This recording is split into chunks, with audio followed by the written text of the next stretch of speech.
Dia nak kembali kepada asal. Kerajaan SPM itu pakai yang awal.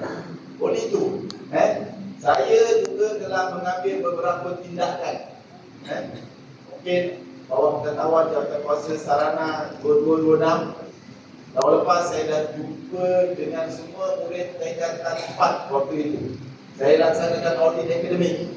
Di mana sewaktu saya melaksanakan audit akademik itu, saya melihat bahawa batch tahun ini jauh lebih baik daripada batch SPM 2022. Ini dibuktikan dengan data mata pelajaran yang saya telah bentangkan kepada anak tuan-tuan sekalian.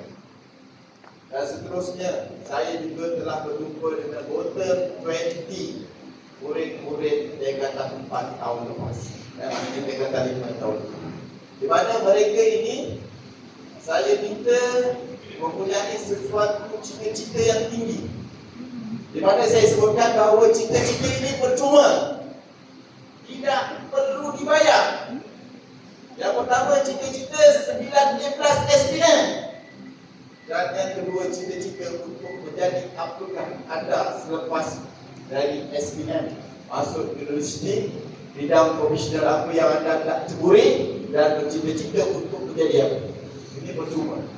Tetapi apabila cita-cita tinggi 9A+ SPM, cita-cita tinggi untuk menjadi seorang yang profesional, maka mindset kena ubah, fikiran kena ubah, tindakan kena ubah, cara bekerja, cara belajar, cara menguruskan diri kena ubah.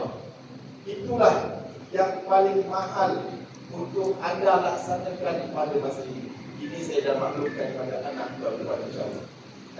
Dan saya juga minta rakan-rakan guru menyediakan latihan-latihan sewaktu cuti sekolah. Saya dapat maklumat memang banyak latihan yang disediakan dan perlu disiapkan sewaktu cuti sekolah. Ada yang guru beri secara online, saya tak kisah. Zaman AI ini, zaman digital ini, secara online pun boleh digunakan. Sebab saya cakap anak-anak akan pegang handphone dalam masa yang lama sewaktu cuti sekolah. Boleh juga bagi hard copy, soft copy.